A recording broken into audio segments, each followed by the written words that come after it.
Baik, perkenalkan kami dari kelompok 13. Anggota kami terdiri dari Siska Koirun Nikmah, NIM 027. Saya sendiri Rafiliansyah Wendono, NIM 031. Lalu Sri Wilujeng Rizky Amalia, NIM 049. Dan yang terakhir yaitu Salsabella Sandy Amalia Febrianti, NIM 077.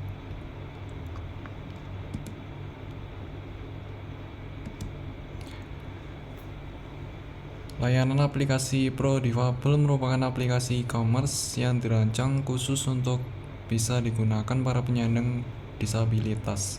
Aplikasi yang menghubungkan penjual yang menyandang disabilitas dengan konsumen menggunakan teknologi. Aplikasi Pro Difabel ini secara spesifik ditujukan untuk disabilitas tunanetra dan tunarungu. Aplikasi ini memiliki tujuan utama sebagai media promosi dan transaksi jual beli dari industri ekonomi kreatif milik penyandang disabilitas. Fitur-fitur yang digunakan juga disesuaikan dengan sensorik sesuai kebutuhan penyandang tunanetra ataupun tunarungu. Aplikasi Pro Difabel ini memiliki tampilan yang hampir sama seperti aplikasi jual beli online lainnya atau e-commerce pada umumnya, seperti Lazada, Shopee, Tokopedia, dan lain-lain. Pada transaksi pembayarannya, aplikasi Pro Difabel ini bekerja sama dengan pihak bank dan perusahaan payment untuk memudahkan konsumen dalam bertransaksi via elektronik. Dengan adanya Pro Difabel ini diharapkan bisa membantu dan melindungi ekonomi para penyandang disabilitas agar mereka juga bisa berkreasi dengan diberikannya kesempatan bekerja pada aplikasi Pro Difabel ini dengan mencoba menjadi pengusaha.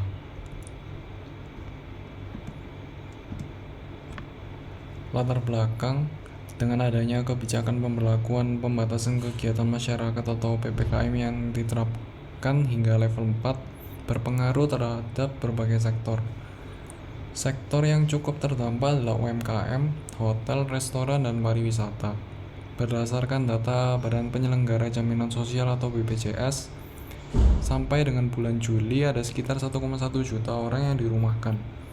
380.000 orang terkena pemutusan hubungan kerja PHK dan sekitar 630.000 orang pekerja sektor informal terkena dampak COVID-19. Salah satu yang cukup terdampak dan membutuhkan perhatian adalah kelompok penyandang disabilitas dari kalangan menengah ke bawah sehingga diperlukan perlindungan ekonomi kepada mereka. Hingga saat ini penyandang disabilitas sering dipandang sebelah mata karena kekurangan yang dimilikinya, sehingga tidak banyak kesempatan kerja yang dibuka untuk karyawan disabilitas. Para penyandang disabilitas ini dengan keterbatasan yang dimiliki, namun mereka ini memiliki mental yang tangguh dan juga berpotensi untuk bisa berkreatif dan berprestasi. Salah satu sektor industri yang mayoritas dimasuki oleh penyandang disabilitas ini adalah industri ekonomi kreatif. Ekonomi kreatif tidak hanya mampu meningkatkan potensi penyandang disabilitas, namun juga berdampak pada peningkatan ekonomi kreatif di Indonesia. Dilansir dari Kemenparekraf atau Baparekraf Republik Indonesia menjelaskan bahwa 3 ekonomi kreatif menjadi garda terdepan pemulihan ekonomi nasional. Tahun 2021 diprediksi akan menjadi momen keberhasilan upaya pemulihan ekonomi nasional pada semua sektor, termasuk sektor ekonomi kreatif di Indonesia. Perkembangan industri kreatif juga sejalan dengan perkembangan bisnis digital yang berkembang pesat. Salah satunya yaitu e-commerce yang menjadi pilihan utama dalam transaksi jual beli di masyarakat, mengalami peningkatan sejak pandemi COVID-19 ini. Bank Indonesia atau BI memproyeksikan nilai transaksi e-commerce ini bisa tembus lebih dari 395 triliun di tahun 2021. Bahkan sepanjang paruh pertama tahun ini, nilai transaksi e-commerce sudah mencapai 186 triliun rupiah, yang membuat pemerintah terus menggenjot UMKM untuk go e-commerce, salah satu sektor industri kreatif. Dilansir dari Kompas Tekno, terdapat 5 e-commerce paling ramai pengunjung di Indonesia, yaitu Tokopedia, Shopee, Bukalapak, Lazada, dan Blibli. Melalui fitur yang ditawarkan, sangat membantu para pelaku bisnis dalam mempromosikan dan melakukan transaksi jual beli dengan konsumen menjadi lebih mudah dan efisien. Namun sangat disayangkan, e-commerce yang tersedia masih belum ramah untuk digunakan para penyandang disabilitas. Padahal berdasarkan uraian di atas, penyandang disabilitas mempunyai potensi besar dalam pengembangan industri kreatif di Indonesia yang menjadi garda terdepan pemulihan ekonomi nasional. Oleh karena itu, penulis ingin mengangkat isu berkaitan dengan optimalisasi pengembangan bisnis dan potensi UMKM penyandang disabilitas di masa pandemi melalui aplikasi ProDifabel. Manfaat dengan adanya aplikasi ProDifabel ini adalah yang pertama, yaitu membantu promosi hasil produk industri kreatif. Yang kedua yaitu membantu penyandang disabilitas ini untuk dapat berbisnis melalui digital. Yang ketiga yaitu meningkatkan pendapatan di setiap daerah di masa pandemi ini terutamanya. Yang keempat yaitu mengurangi kemiskinan dan pengangguran terutama di kalangan disabilitas sendiri. Yang terakhir yaitu menjadi terobosan terbaru di dunia bisnis e-commerce. Selanjutnya yaitu tujuan aplikasi ProDifabel. Yang pertama yaitu membantu para pelaku bisnis khususnya penyandang disabilitas dalam mempromosikan dan melakukan transaksi jual beli dengan konsumen menjadi lebih mudah dan efisien. Yang kedua yaitu menyediakan layanan aplikasi yang ramah untuk digunakan para penyandang disabilitas.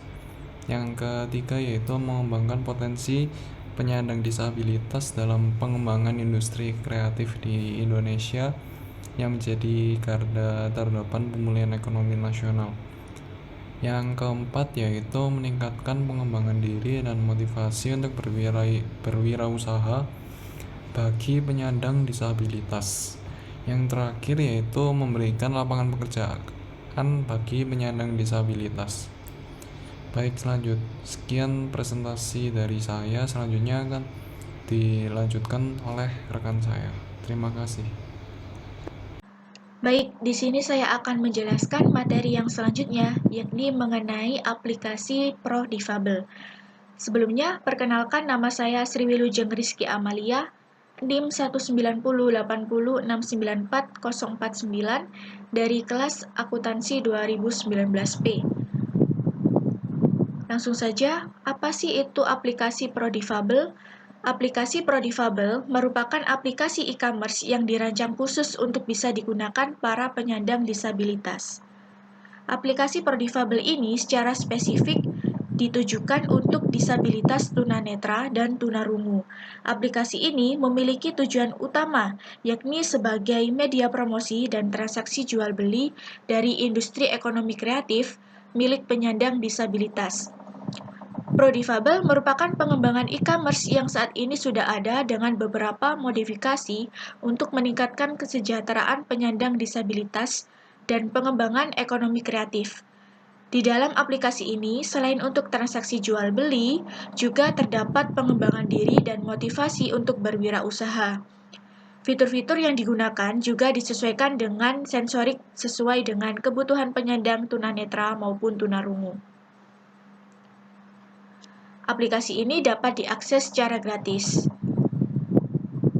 Dalam pembuatan sistem aplikasi ProDifabel ini menggunakan metode prototype. Metode prototype merupakan suatu paradigma baru pada pengembangan sistem informasi manajemen yang sekaligus bentuk revolusi dari proses pengembangan sistem informasi yang lama, yaitu System Development Life Cycle atau SLDC metode waterfall. Prototyping perangkat lunak adalah salah satu metode siklus hidup sistem yang didasarkan pada konsep model bekerja, working model. Tujuannya adalah mengembangkan model menjadi sistem final. Berdasarkan karakteristiknya, prototype sebuah sistem dapat berupa low fidelity dan high fidelity. Fidelity mengacu kepada tingkat kerincian sebuah sistem. Karakteristik dari low fidelity prototype adalah mempunyai fungsi atau interaksi yang terbatas, lebih menggambarkan konsep perancangan dan layout dibandingkan dengan model interaksi, tidak memperlihatkan secara rinci operasional sistem, mendemonstrasikan secara umum feel and look dari antarmuka pengguna dan hanya menggambarkan konsep pendekatan secara umum.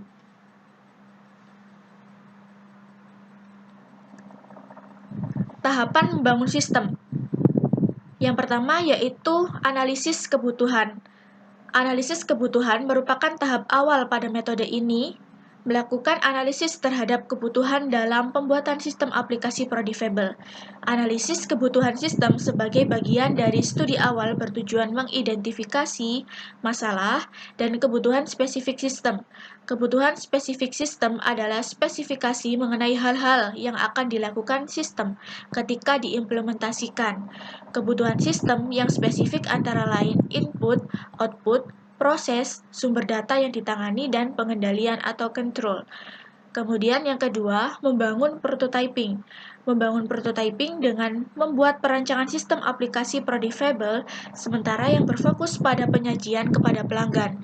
Rancangan tersebut terdiri dari fitur menu, tampilan input dan output, data dictionary yang menyimpan informasi pada setiap field, termasuk panjang field, pengeditan dalam setiap laporan dan format field yang digunakan, database dengan format dan kunci record yang optimal.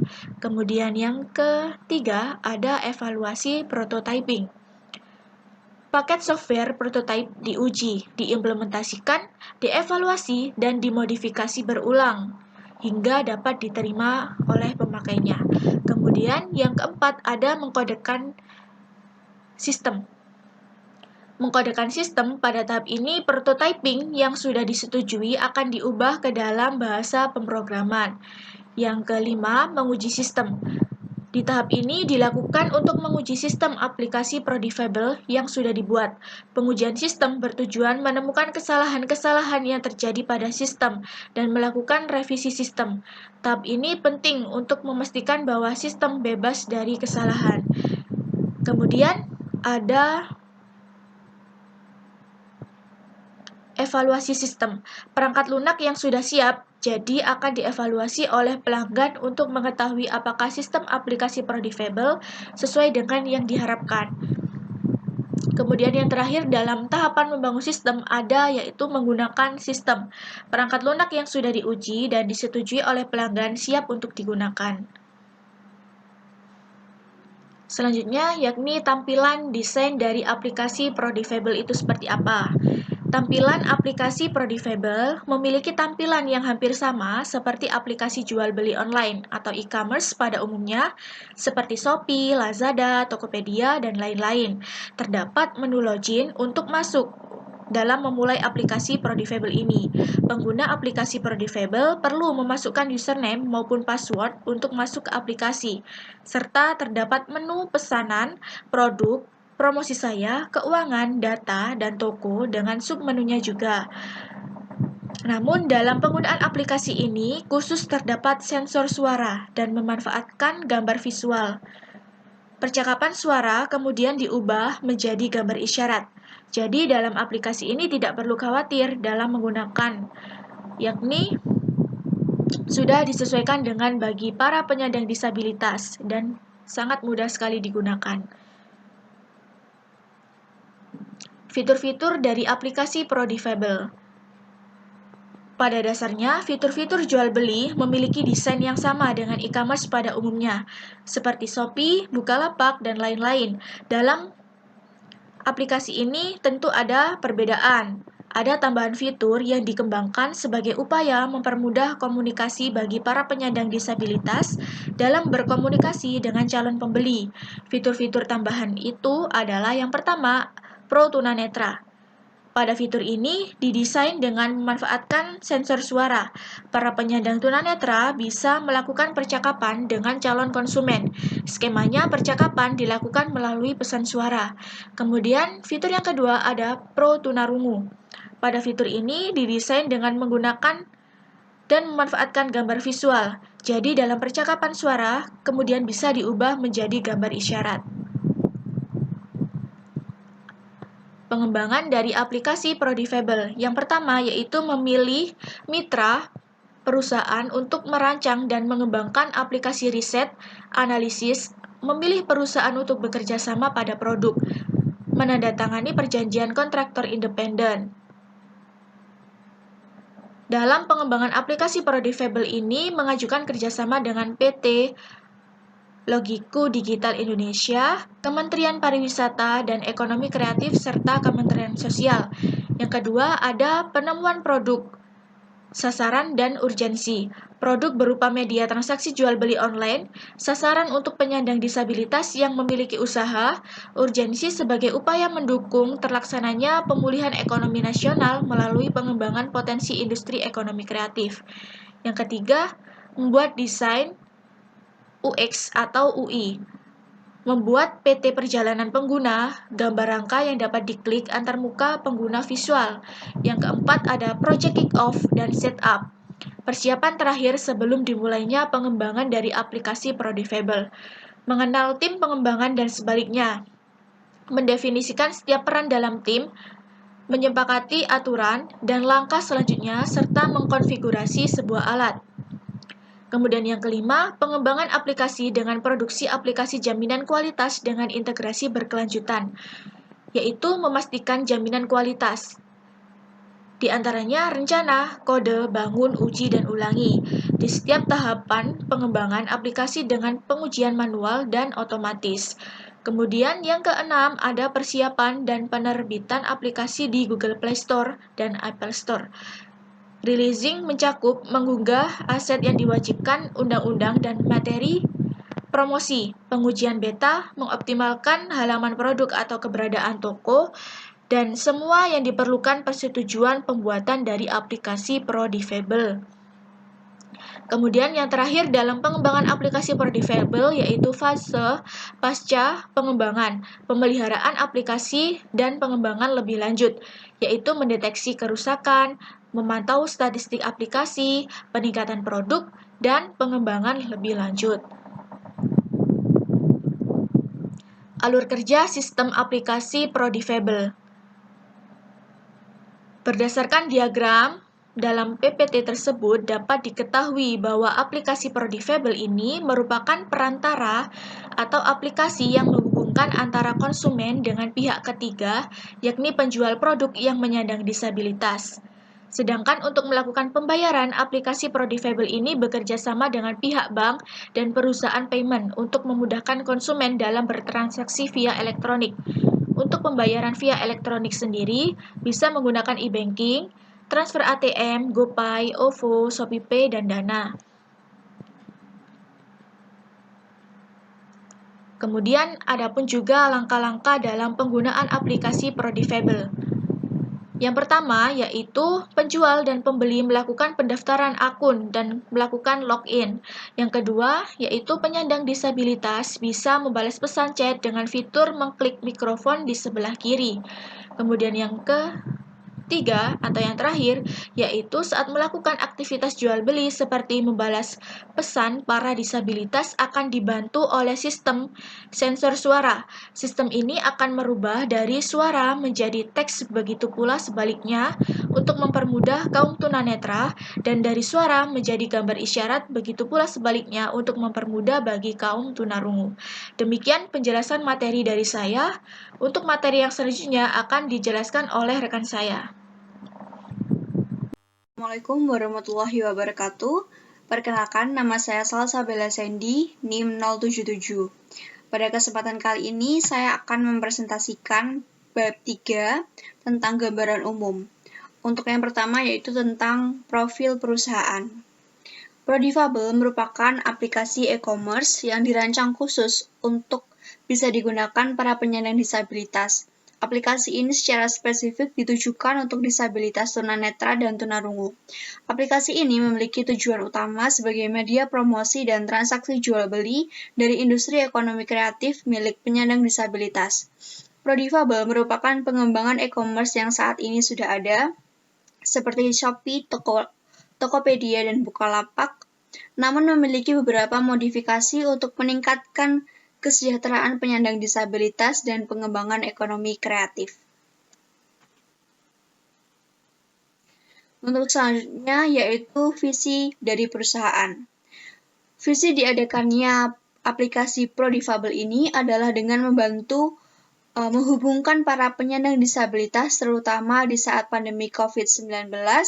Seperti ini yang memberlakukan adanya pembatasan kegiatan masyarakat di mana banyak orang tidak bisa bekerja dan ekonomi terus menurun. Salah satu yang cukup terdampak dan membutuhkan perhatian adalah kelompok penyandang disabilitas dari kalangan menengah ke bawah. Dengan adanya aplikasi ProDifabel ini diharapkan bisa membantu dan melindungi ekonomi para penyandang disabilitas agar mereka juga bisa berkreasi dengan diberikannya kesempatan bekerja dari ProDifabel dengan mencoba menjadi pengusaha. Untuk selanjutnya yaitu tentang misi dari perusahaan. Yang pertama, memberikan tempat layanan atau kesempatan bekerja untuk para penyandang disabilitas. Yang kedua, memberikan motivasi dan arahan untuk berwirausaha. Yang ketiga, memberikan fitur-fitur yang dapat mempermudah para penyandang disabilitas untuk berusaha. Yang keempat, membantu mendorong ekonomi terutama penyandang disabilitas yang dilihat sebelah mata oleh orang-orang agar mereka juga bisa berkreasi dan menjadi wirausaha tanpa memandang kekurangan mereka. Dan yang kelima, menghubungkan para penyandang disabilitas agar dapat berkomunikasi dengan mudah. Untuk selanjutnya yaitu tentang analisis pasar. Sasaran dari aplikasi ProDifabel yaitu para penyandang disabilitas dari kalangan menengah ke bawah, baik yang terdampak pandemi maupun yang tidak terdampak. Untuk akses ke aplikasi ProDifabel, semua orang dapat mengakses secara gratis dan dapat melakukan transaksi di dalam aplikasi tersebut dengan mendaftarkan email. Sistem ini dibuat untuk mempermudah para penyandang disabilitas yang ingin berwirausaha maupun yang sedang ingin bekerja agar mereka dapat termotivasi untuk berjualan walaupun penyandang disabilitas memiliki keterbatasan, tetapi mereka memiliki mental yang tangguh, sangat kreatif, dan berprestasi, sehingga adanya potensi besar penyandang disabilitas dalam pengembangan industri kreatif di Indonesia yang menjadi garda terdepan pemulihan ekonomi nasional. Dan untuk selanjutnya adalah analisis sumber daya manusia. Berikut struktur organisasi untuk pengembangan dari aplikasi ProDifabel yang terdiri dari CEO, kemudian ada Business Development, dan membawahi bagian Marketing, Finance, dan Development aplikasi. Untuk selanjutnya yaitu analisis SWOT.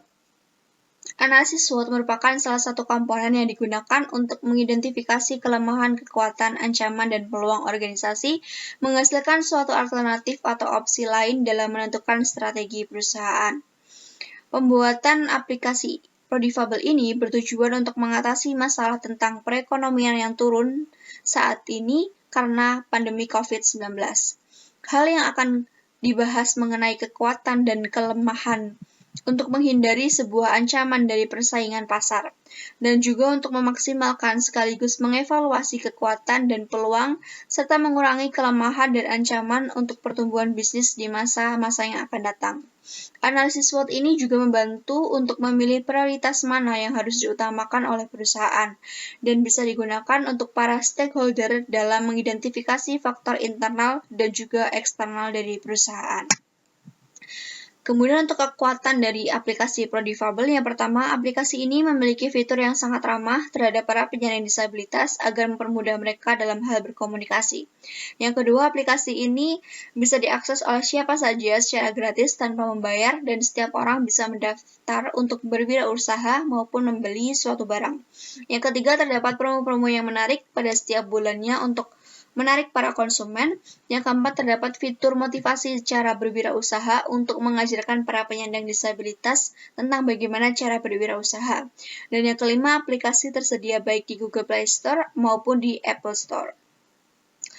Kemudian untuk peluang dari aplikasi ini, yang pertama, aplikasi ini menjadi aplikasi pertama yang ramah terhadap penyandang disabilitas dengan menampilkan fitur-fitur yang dapat mempermudah.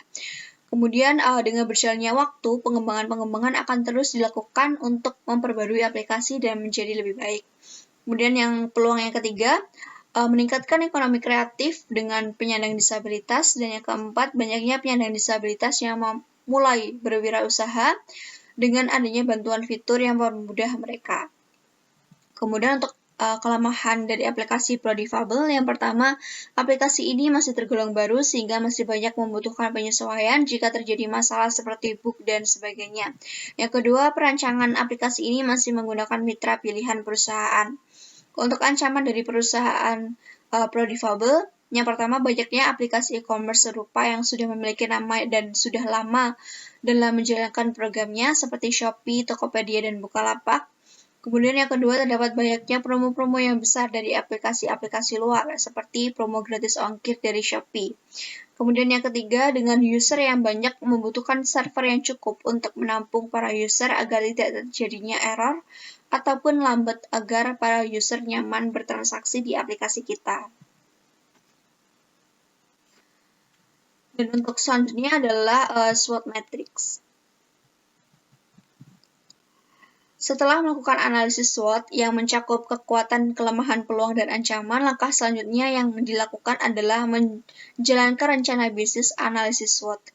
Analisis SWOT merupakan identifikasi sistematis berbagai faktor untuk memuat strategi dalam suatu organisasi.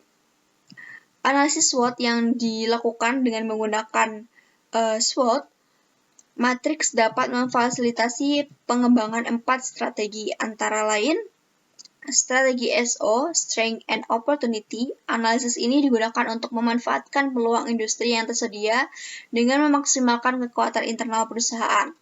Yang kemudian ada strategi WO, Weakness and Opportunity. Analisis ini digunakan untuk memperbaiki kelemahan yang dimiliki agar bisa memanfaatkan peluang pasar. Kemudian ada strategi ST atau Strength and Threat. Analisis ini digunakan untuk meminimalisir ancaman perusahaan dengan menggunakan kekuatan internal perusahaan. Kemudian ada strategi WT, Weakness and Threat. Analisis dilakukan untuk memperbaiki kelemahan perusahaan agar bisa meminimalisir ancaman atau menciptakan strategi untuk bersaing serta bertahan di dunia pasar. Kemudian berikut adalah tabel matriks SWOT. Untuk SO strateginya, yang pertama, melakukan pembangunan fitur aplikasi secara berkala untuk meningkatkan pengembangan aplikasi. Kemudian untuk WO strategi, pengadaan promo menarik untuk seller maupun pembeli untuk menarik minat pengguna sehingga aplikasi bisa dikenal masyarakat. Menggencarkan iklan dan informasi kepada seluruh masyarakat manfaat adanya aplikasi Prodifabel. Untuk ST strategi, melakukan evaluasi secara cepat, deteksi kerusakan, memantau statistik aplikasi, peningkatan produk, dan pengembangan lebih lanjut. Tanggapan dalam memberikan solusi atas keluhan customer, memperbaiki dan meningkatkan kualitas pelayanan, memperkenalkan aplikasi dengan hadirnya fitur-fitur baru yang belum ada sebelumnya, yang mana mempermudah penyandang difabel melakukan aktivitas bisnis. Dan untuk WT strateginya, bekerja sama dengan pengusaha sukses penyandang difabel untuk memperkenalkan aplikasi kepada masyarakat luas, mengembangkan keunggulan aplikasi agar dapat terus bersaing di dunia e-commerce, mengajukan kerjasama dengan PT LogiQ Digital Indonesia, Kementerian Pariwisata dan Ekonomi Kreatif, serta Kementerian Sosial. Demikianlah presentasi dari saya. Untuk selanjutnya akan dijelaskan oleh rekan saya.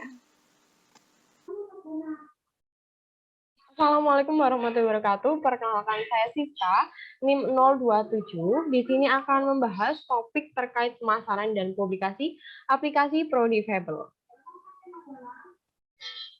Untuk pemasaran dan publikasi dalam proyek aplikasi Prodifabel, kami memaksimalkan dengan sistem online. Karena apa? Karena yang pertama, pada sistem online jangkauan kepada masyarakat akan lebih luas. Dengan jangkauan yang luas, tentunya akan meningkatkan promosi atau pengenalan aplikasi kepada masyarakat. Seperti yang kita ketahui ya, apalagi di masa pandemi ini, masyarakat akan lebih cenderung banyak melakukan aktivitas di online. Apalagi sekarang media sosial itu sudah sangat banyak macamnya, ada bisa melalui Instagram, Facebook, WhatsApp bisnis, ada Twitter, dan yang lainnya. Kemudian, di sistem online biaya yang dikeluarkan juga lebih terjangkau daripada kita harus melakukan promosi atau publikasi secara offline. Selain itu juga waktu yang kita butuhkan juga tidak terlalu banyak terkuras. Kemudian interaksi yang kita lakukan juga akan lebih real time. Sekarang ini media sosial bisa kita gunakan sebagai wadah untuk bisa langsung interaksi dengan customer atau calon customer. Kita bisa tahu, kita bisa interaksi lewat chat, atau mereka bisa komen-komen di postingan kita. Apa sih yang mereka tanyakan itu bisa langsung kita jawab, kita pantau secara real time. Kemudian kita juga bisa kerjasama dengan influencer.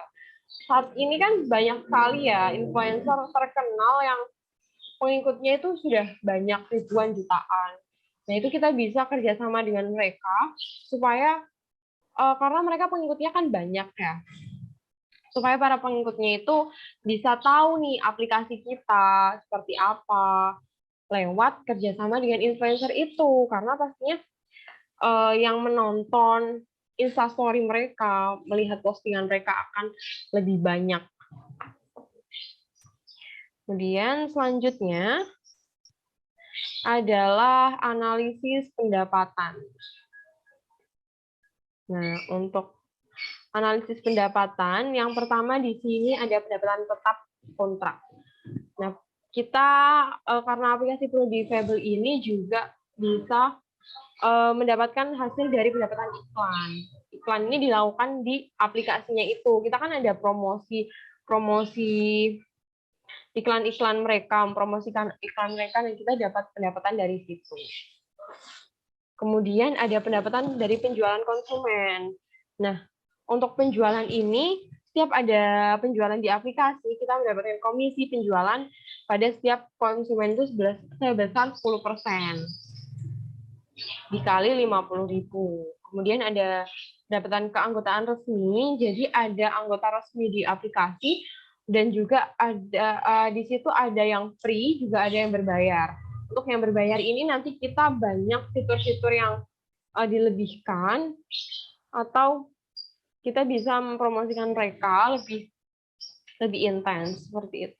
Itu sebesar 20% dari 50.000. Kemudian ini adalah biaya pembuatan aplikasi. Untuk biaya pembuatan aplikasi ini kita ada kebutuhannya, ada domain, web hosting, aplikasi development, kemudian ada UI or UX developer, ada online marketing, ada database designer, dan ada IT planner.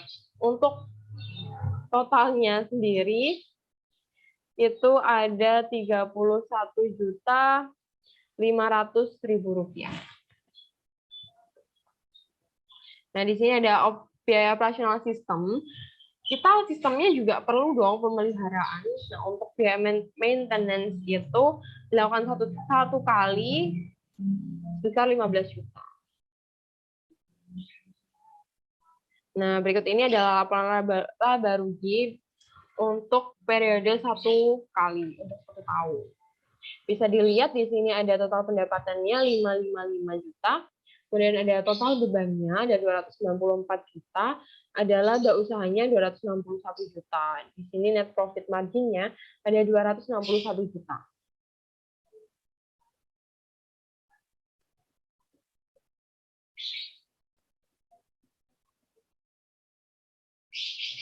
Yang selanjutnya di sini ada biaya pengembangan sistem, ada di antaranya ada biaya kontrak IT planner, kemudian ada biaya kontrak sistem analis untuk pembuatan aplikasi ini.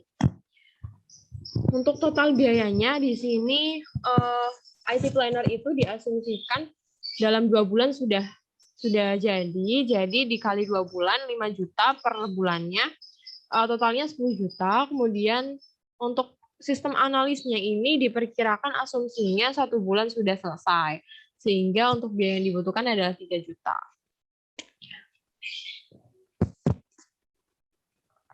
Untuk biaya operasional sistemnya, kita per bulan itu untuk pemeliharaan maintenance-nya itu 2,5 juta per bulan. Dan biaya manfaatnya itu ada 25 juta. Biaya manfaat itu dari mana sih?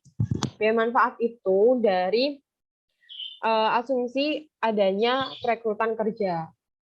Jadi diasumsikan kita ada 3 kali perekrutan kerja dalam 1 bulan. Nah, diperkirakan dalam sekali perekrutan itu ada 35 peserta. Dalam 1 orang berkas itu, biaya yang dibutuhkan kurang lebih adalah 20.000. Untuk total 35 pelamar itu sekitar 1.250 pelamar itu dalam 1 tahun. Untuk biayanya per pelamar itu kan kurang lebih 20.000. Sehingga untuk total biayanya itu 25.200.000. Ini dari 1.250 pelamar dalam 1 tahun dikalikan dengan 25.200.000. Hasilnya 25.200.000. Nah, ini untuk rincian biayanya ya. Ada gaji sistem analis, gaji programmer. Bisa dilihat di sini.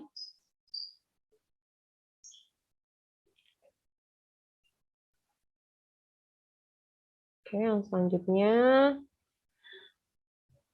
kita membahas tentang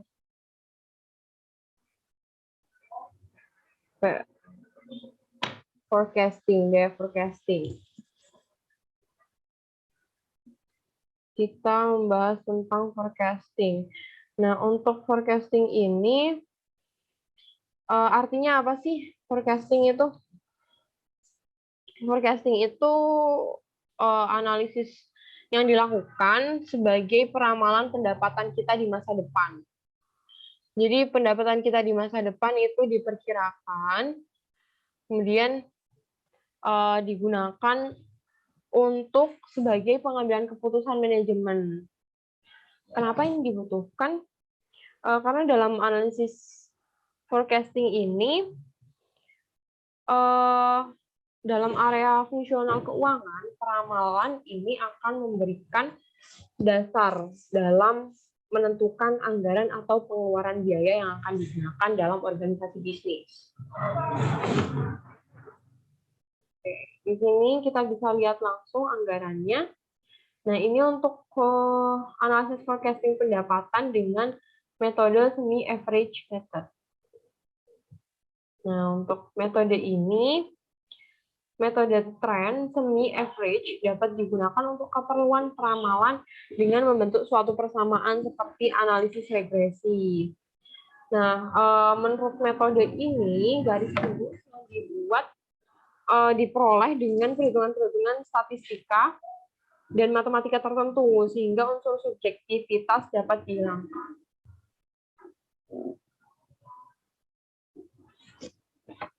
Nah, bisa dilihat di sini pendapatannya di tahun 2019 453.033, SE-nya ini apa sih? XI ini apa sih? Itu skala waktunya. Kemudian untuk SA ini semi average. Oke, next aja, langsung ke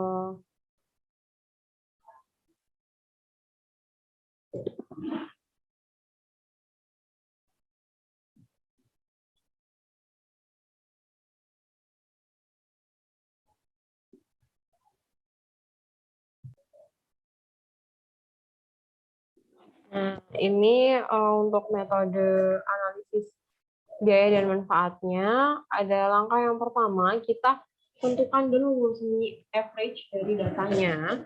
Kemudian langkah yang kedua, kita tentukan nilai A. Nilai A ini didapat dari nilai semi average di tahun dasar. Kita bisa lihat tadi itu di sini E-nya itu tahun dasarnya itu ada 6 juta. Nah, bisa dilihat di sini 647.190.000.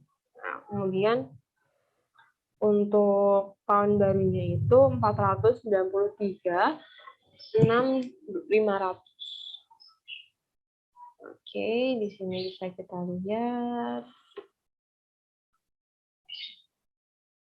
Nah, nilai B-nya itu ditentukan dari nilai dasar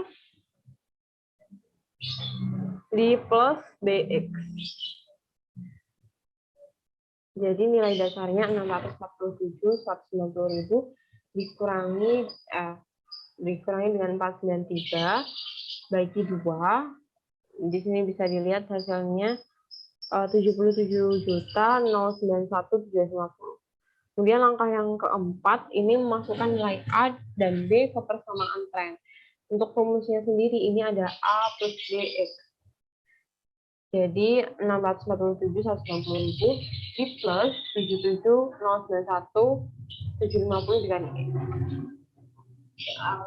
Langkah kelima, kita membuat peramalan pendapatan untuk tahun 2022 sampai 2024. Yang pertama di sini untuk tahun 2022 kan rumusnya ini A plus BX ya. Tinggal dikalikan dengan 5 saja. Kemudian hasilnya ini 1032.648.750. Untuk tahun 2023 sama, hanya beda di X-nya saja diganti 6. Kemudian 2024 juga sama diganti 7. Jadi hasilnya akan ketemu seperti ini. Selanjutnya adalah kesimpulan.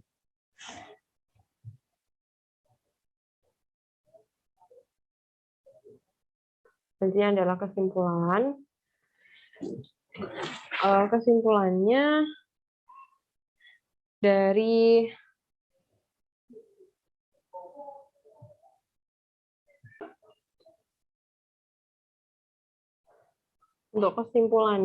ini terdapat keterkaitan antara aplikasi Prodifable dengan kebutuhan pengembangan media e-commerce.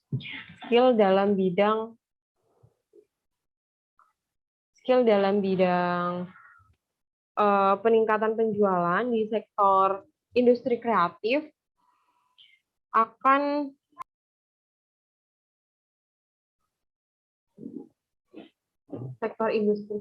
milik penyandang disabilitas, yaitu saling menunjang antara satu dengan yang lain, sehingga output yang diharapkan juga akan berjalan dengan baik. Keberhasilan konsep aplikasi Prodifable ini akan menjadi sejalan dengan peningkatan penggunaan teknologi yang akan banyak dipilih oleh para penjual ataupun pembeli, terutama dari kelompok penyandang disabilitas, sebagai solusi yang memberikan fasilitas promosi dan juga jual beli yang efisien, lengkap, serta terdapat fitur pengembangan dirinya juga. Seperti itu. Baik, terima kasih. Sekian presentasi dari kelompok kami. Kurang lebihnya mohon maaf. Wassalamualaikum warahmatullahi wabarakatuh.